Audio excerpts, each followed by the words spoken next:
Assalamualaikum warahmatullahi wabarakatuh. Waalaikumsalam warahmatullahi wabarakatuh. Alhamdulillahirabbil alamin. Kali ini Ustadz Amir, kita berjumpa kembali. Kita bisa cangkruan kembali di cangkruan religi, yang mana pada hari ini kita akan membahas tentang bulan Muharram. Karena hari ini hari Rabu kita masuk di penghujung bulan Dzulhijjah dan kita besok akan masuk di bulan Muharram. Maka dari itu kita akan sedikit membahas tentang bulan Muharram. Terkait bahwasanya Allah Subhanahu wa taala kan sudah berfirman di dalam Al-Qur'an, Allah itu telah menetapkan 12 bulan nih Ustaz. Itu ada bulan di antaranya 4 bulan yang Ashurul Hurum atau bulan yang dimuliakan, yaitu adalah bulan Dzulqa'dah, Dzulhijjah, Muharram sama bulan Rajab. Yang 3 bulan itu berurut-urut Ya, Rajab mulai Dzulqa'dah, Dzulhijjah, Muharram itu kan berurutan. Dan yang satu Rajab sendirian. Kemudian ditanya, lah Ramadan gimana ya? Ramadan itu malah bulan yang mulia. Di luar 4 bulan yang ditetapkan Allah tadi. Dan kesempatan pada kali ini kita juga akan membahas terkait bagaimana pencerahan ilmu untuk memperingati bulan Muharram ini. Karena di pandemi ini kan kita juga tidak boleh mengadakan kegiatan yang besar, lebih di sekolah kita yang biasanya kita itu membahas peringatan tentang Muharram di sekolah, maka kita juga tidak akan mengadakan karena ya itulah karena situasi dan kondisi. Kita ganti dengan pemberian tausiah yang nanti mungkin kita tayangkan di YouTube dan bisa juga dikonsumsi, didengarkan oleh peserta didik kita. Tanpa mengurangi esensi substansi dari peringatan Muharram itu. Nah, kalau kita berbicara Muharram itu adalah tahun barunya umat Islam. Penanggalannya ini disebutkan namanya Hijriyah dan bulannya dimulai dengan Muharram. Sekarang tahun berapa Ustaz? Sekarang ini memasuki 1442 Hijriyah. Jangan salah nanti. Jangan salah. Jadi nanti sudah mulai besok itu kalender Islam tahunnya sudah 1442 Hijriyah. Yang mana Hijriyah ini diambil dari intiqalul makan Rasulullah Sallallahu Alaihi Wasallam, perpindahannya Nabi Muhammad Sallallahu Alaihi Wasallam dari Mekkatul Mukarramah ke Madinatul Munawwarah untuk berhijrah menuju yang lebih baik. Karena Rasulullah di saat berdakwah di Mekah pada kaum Quraisy mengalami banyak kendala dan hanya hitungan orang yang masuk Islam. Di antaranya adalah dari keluarga beliau. Dari kaum perempuan ada namanya Khadijah yang menjadi istri beliau.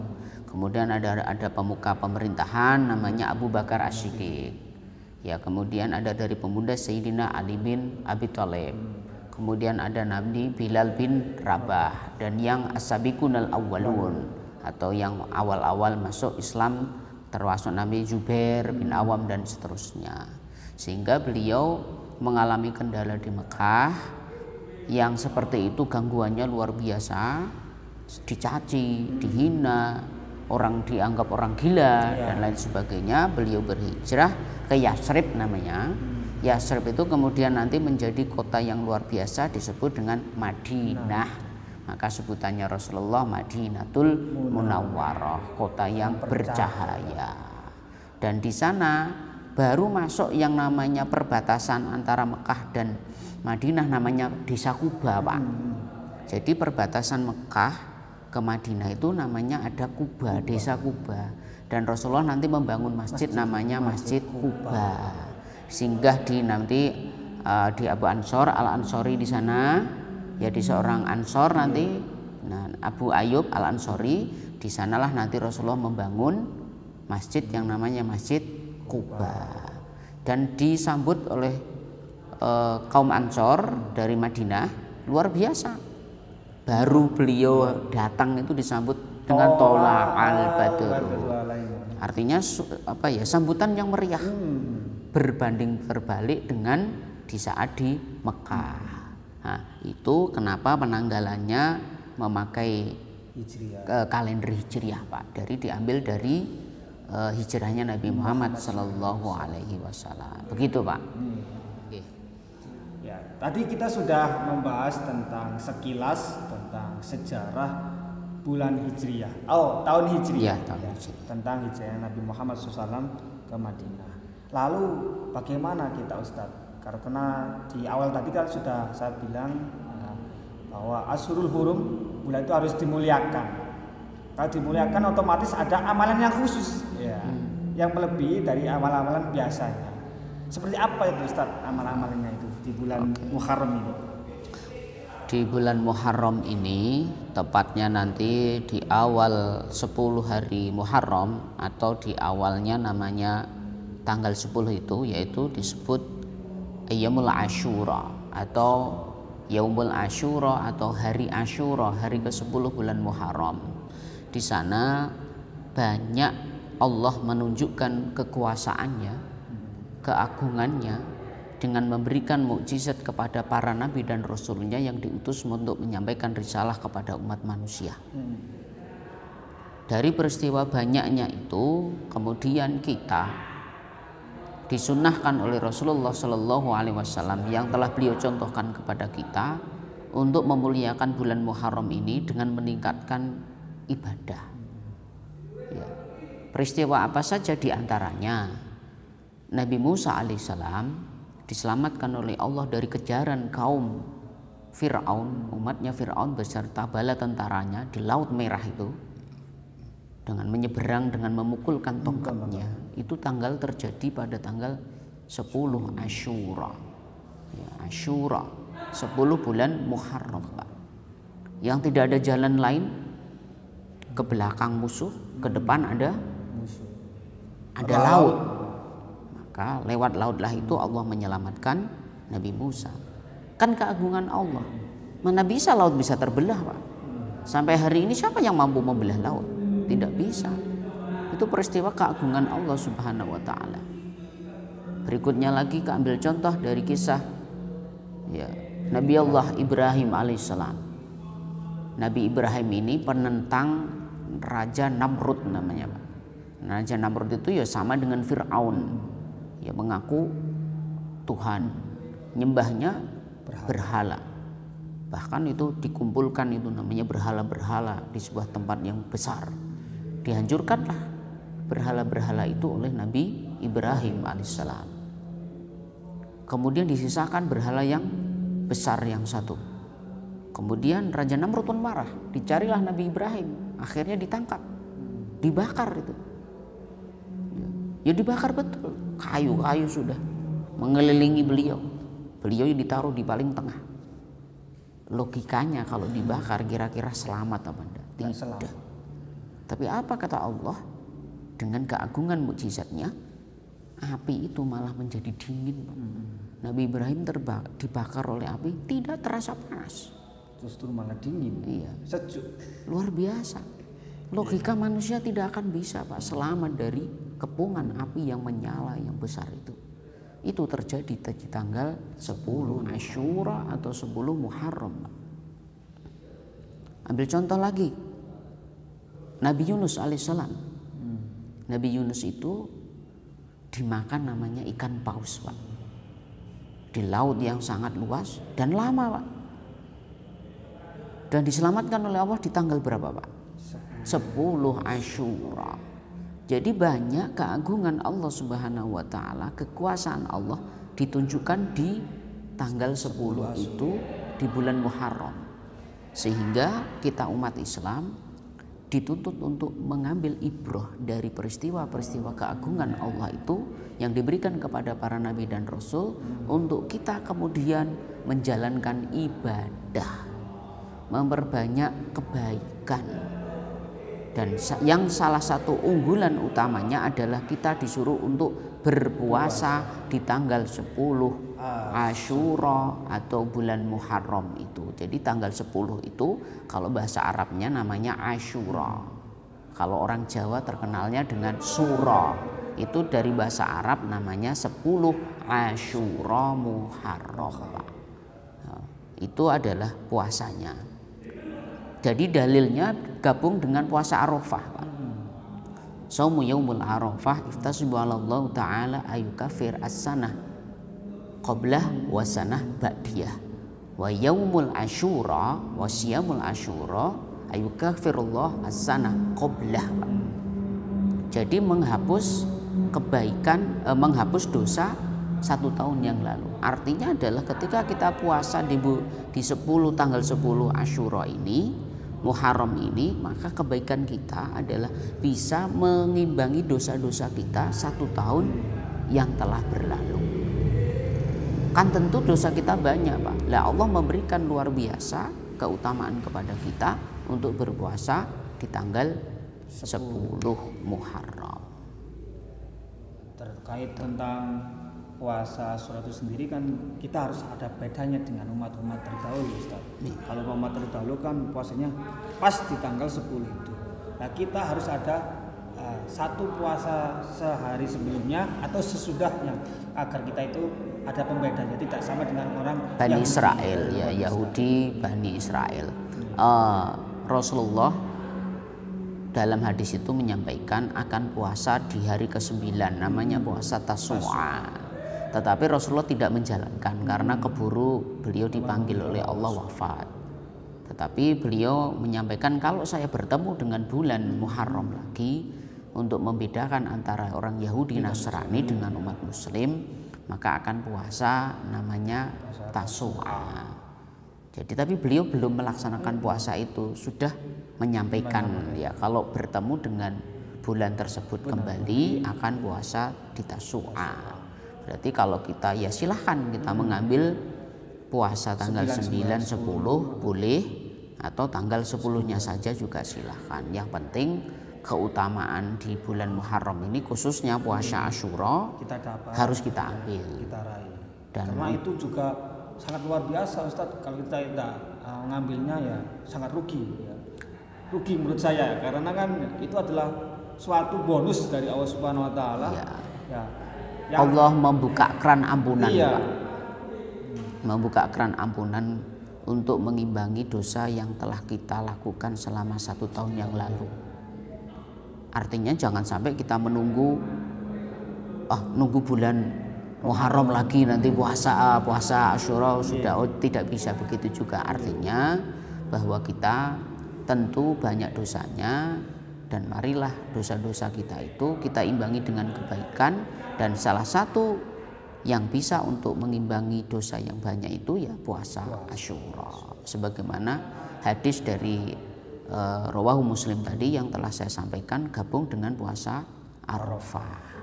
Ya, jadi begitu, Pak. Sehingga amalan yang lain ya sama, sebenarnya sama. Sholat berjamaah dan tetapi ada tambahan unggulan yaitu puasa Asyura. Nah, untuk sebagaimana ibroh kepada yang dialami oleh nabi-nabi terdahulu, bagaimana mengalami berbagai macam masalah, kendala, musibah, tetapi Allah menyelamatkan dengan menunjukkan kekuasaannya. Begitu, Pak Nggih? Gini, Ustaz, di kita kan mayoritas orang Jawa itu banyak di bulan Suro. Kalau orang Jawa kan ngarani Suro ya. Itu banyak ritual khusus di bulan Suro itu. Nah, menurut pandangan Islam seperti apa itu, Ustaz? Kalau kita melihat tradisi Jawa, sebenarnya mungkin itu dianggap sebagai bentuk menyemarakkan atau hormat atau menghormati, memuliakan mungkin Muharram. Tapi kalau kita lihat dari konteks pengambilannya itu diambil dari kata-kata 10-nya yaitu Asyura, diambil suronya. Kadang orang kalau mendengar kata-kata suro itu seakan-akan angker, Pak. Iya, mengerikan. Mengerikan karena suro. Ada film namanya Malam Satu Suro. Nah, itu yang keluarkan setan-setan itu. Ya kan? Angker, banyak musibah lah.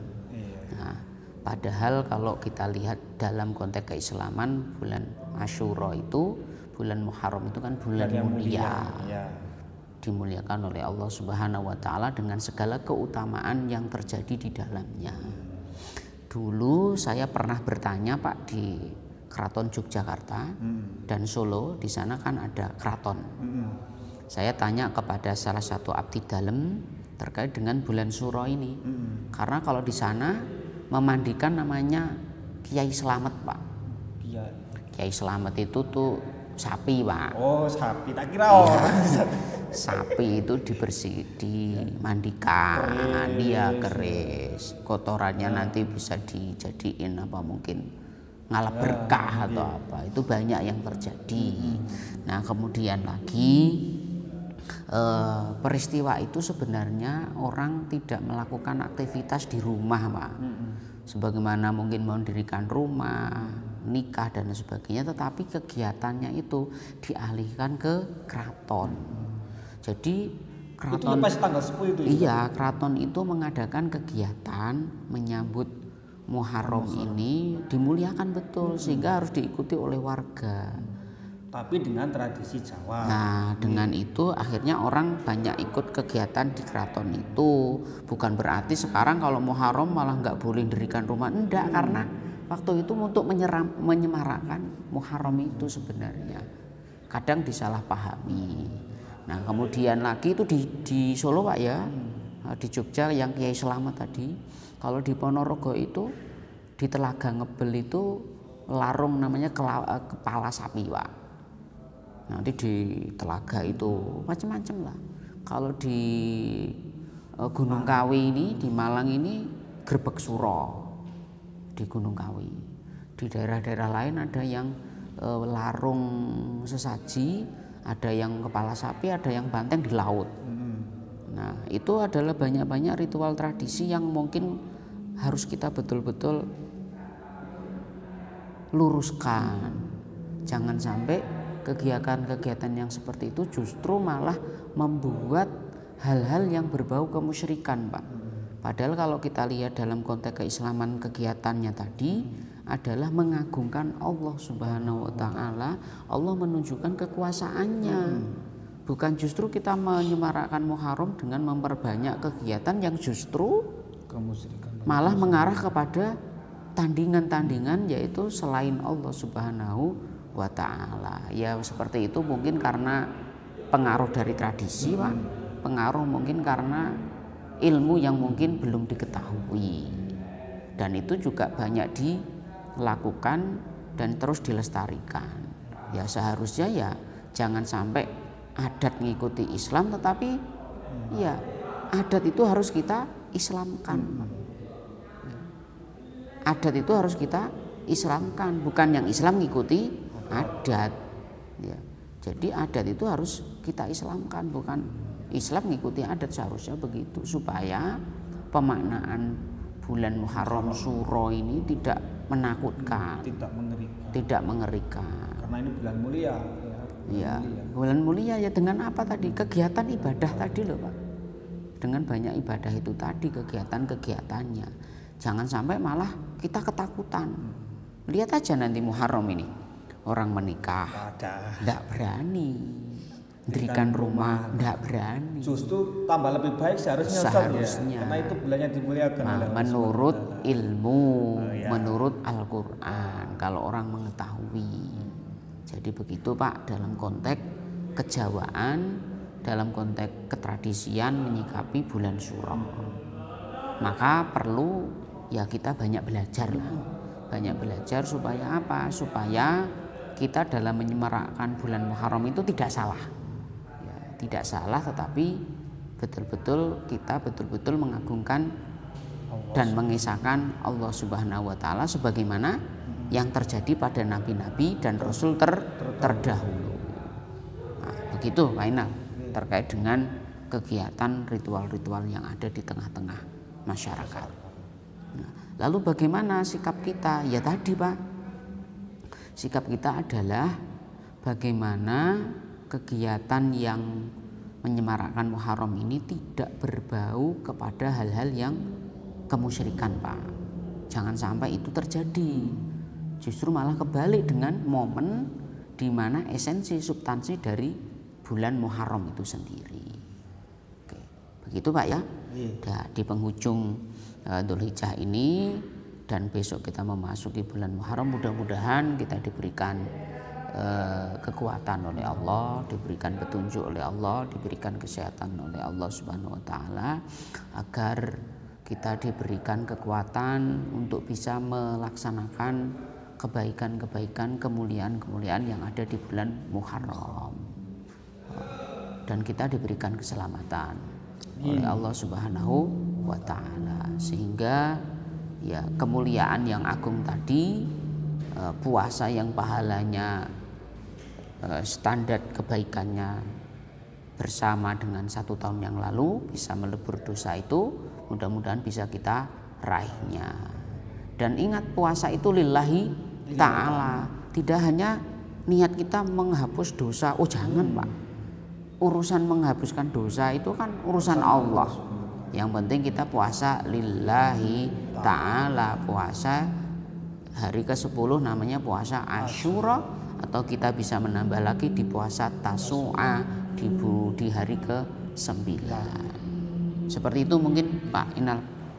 Ya mungkin itu Ustadz, sedikit tadi kita sudah membahas tentang masalah bulan Muharram yang dimuliakan, kemudian sejarah bulan Muharram, bulan Muharram atau Hijriah, kemudian amalan-amalan, dan juga kita membahas tentang masalah kebudayaan Jawa di bulan Suro ini. Maka di penghujung ini perlu kami tekankan bahwa kita di bulan Muharram ini harus melakukan ibadah kepada Allah Subhanahu wa taala, meningkatkan ibadah kita, terutama adalah puasa Asyura. Kemudian dan juga kita jangan sampai memperingati atau memuliakan bulan Muharram itu dengan berlebihan, lebih dengan kemusyrikan. Ya, jangan kita sampai. Harus seperti yang sudah dianjurkan oleh Rasulullah SAW, itu dengan memperbanyak berpuasa di bulan Muharram. Mengambil ibroh peringatan itu jangan sampai salah kaprah. Iya. Jangan salah kaprah, kita harus mengacu kepada esensi dan substansi dari bulan Muharram yang mana Allah Subhanahu wa taala banyak menunjukkan kekuasaannya yang telah ditujukan, dibuktikan melalui Nabi dan Rasul yang terdahulu. Ya, mungkin itu Ustadz, mari kita akhiri obrolan kita, sangkulan kita. Semoga apa yang kita bicarakan, apa yang kita sharingkan hari ini bisa bermanfaat bagi kita semua. Dan mari kita akhiri dengan baca doa, semoga di tahun Hijriah yang 1442 itu kita bisa lebih baik, bisa meningkat ibadah kita semuanya, dan semoga kita semua dijauhkan dari bala dan musibah dari Allah Subhanahu wa taala. Monggo kita akhiri dengan doa. Marilah kita tutup dengan doa, mudah-mudahan keluarga kita, umat Islam dan seluruhnya saja diberikan keselamatan oleh Allah Subhanahu wa taala. Keluarga kita, anak cucu kita, keluarga besar SMK Negeri 1 Kepajen dan semuanya diberikan ketabahan, kesabaran dalam menghadapi wabah yang sampai hari ini belum diangkat oleh Allah. Dan mudah-mudahan keluarga kita semuanya saja diberikan kelancaran rezeki, dan kita dipertemukan dengan bulan Muharram sehingga kita bisa berpuasa dan mengisi kebaikan di dalamnya. Hadhihi asliyah nadu ilallah wa bi syafaati Rasulillah sallallahu alaihi wasallam. Al-Fatihah. A'udzu billahi minasyaitonir rajim. Bismillahirrahmanirrahim. Alhamdulillahirabbil alamin. Iyyaka na'budu wa iyyaka nasta'in. Ihdinas siratal mustaqim. Siratal ladzina an'amta 'alaihim ghairil maghdubi 'alaihim waladdallin. Amin. Hamdan syakirin, hamdan na'imin, hamdan yukafi mazida, ya Rabbana lakal hamdu wajhikal karim wa 'azimi sultanik. Allahumma nas'aluka salamatan fid din wa afiatan fil jasad wa ziyadatan fil ilmi wa barakatan fil rizqi wa taubatan qabla al maut wa rahmatan indal maut wa ba'dal maut. Allahumma hawwin 'alaina fi syakaratil maut wa najatan minan nar wa faidal hisab. Ya Allah, tanpa terasa kami sudah di penghujung bulan Dzulhijjah. Berikanlah keselamatan kepada kami berikanlah kekuatan kepada kami dan berilahkan kesempatan kepada kami untuk bertemu di bulan Muharram dan kami bisa mengisi dengan sebanyak-banyaknya kemuliaan ibadah di bulan tersebut ya Allah. Bismillahirrahmanirrahim. La yadurru ma'asmu syai'un fil ardi wa la fis sama' wa huwas sami'un alim. La ilaha illa anta subhanaka inni kuntu minadh dhalimin. Ya Allah, kami yakin wabah ini adalah ujian dari Engkau yang pada sampai hari ini, pada saat ini belum Engkau angkat. Segera angkatlah ya Allah untuk memudahkan kami beribadah kepadamu dan untuk memudahkan kami untuk menuntut ilmu, mencari rizki, belajar, mencari kemuliaan-kemuliaan untuk mengabdikan diri kepadamu ya Allah ya Rabbal Alamin. Allahumma la tada'na dhanban illa ghafartah wa la dainan illa qadaitah wa la jahlan illa 'alamtah wa la maridan illa syafaitah wa la fakiran illa ghanaitah wa la hajatan min hawaiji dunya illa qadaitah ya Allah ya Rabbal Alamin. Rabbana dhalamna anfusana wa lam taghfir lana wa tarhamna lanakunanna minal khasirin. Rabbana atina fid dunya hasanah wa fil akhirati hasanah wa qina adzabannar. Wa dakhilna jannata mabrari aziz ya ghafar ya rahman ya rabbal alamin. Subhana rabbil izzati amma yasifun wa salamun alal mursalin walhamdulillahi rabbil alamin. Kita tutup dengan bacaan hamdalah. Alhamdulillahirabbil alamin. Subhanakallahumma wa bihamdika asyhadu an la ilaha illa anta astaghfiruka wa atubu ilaik. Cangkruan religi insyaallah berkah.